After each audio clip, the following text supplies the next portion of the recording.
want to now bring in Virginia Republican Congressman Bob Good now on the show to weigh in. Congressman, it's good to have you, sir.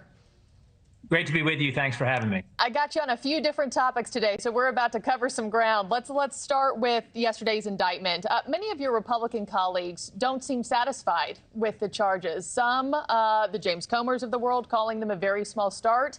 How do you see it? Well, certainly Hunter Biden ought to be treated like everyone else, and he ought to be prosecuted appropriately for the crimes that he has committed. We know that has not been the case. And what it's always been about, however, is Joe Biden and the try to cover up of Hunter Biden's crimes in order to protect the president. Time and again, we've got testimony from individuals who said they were who were involved in the investigation. This eyewitness testimony, these whistleblower testimonies, and they were stalled or prohibited from pursuing anything that led to President Biden himself when he was vice president. So certainly Hunter Biden ought to be indicted. He ought to be charged appropriately for whatever he may be guilty of. But, you know, it's rich for his attorney, Abbe Lowell, to say, hey, you've got a corrupt prosecutor with unimaginable power, caving to political pressure, and what kind of a danger and a threat that presents to us.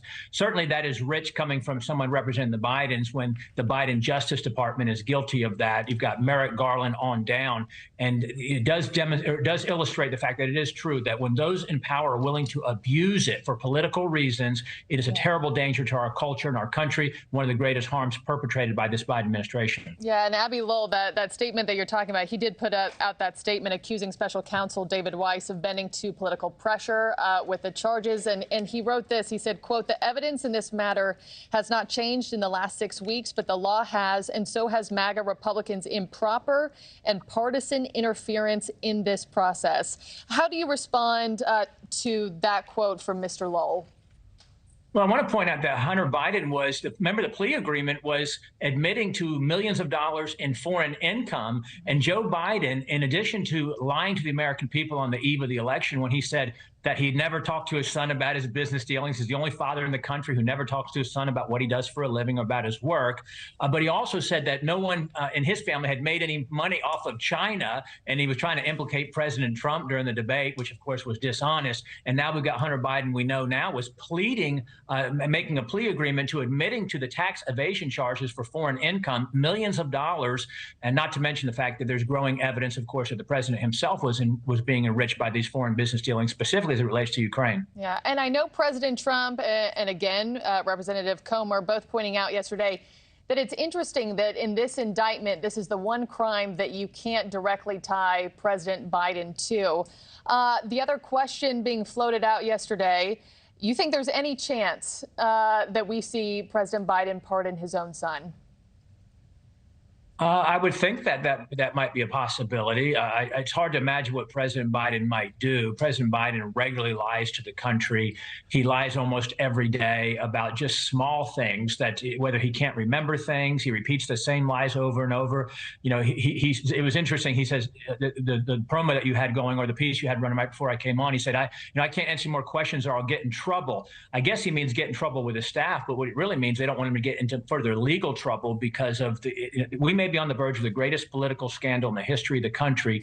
When has the sitting president ever been credibly accused of, again, the prosecutor himself in Ukraine, the investigator who was fired, testifying to that effect that I believe the president accepted bribes, shook down Burisma for money in exchange for getting that prosecutor fired.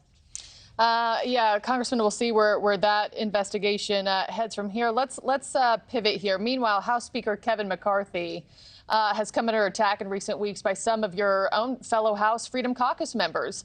He's under pressure to cut spending for the upcoming fiscal year to a level $120 billion below what he and President Biden agreed on. Are you in favor of removing McCarthy as Speaker and putting forth a motion to vacate challenge?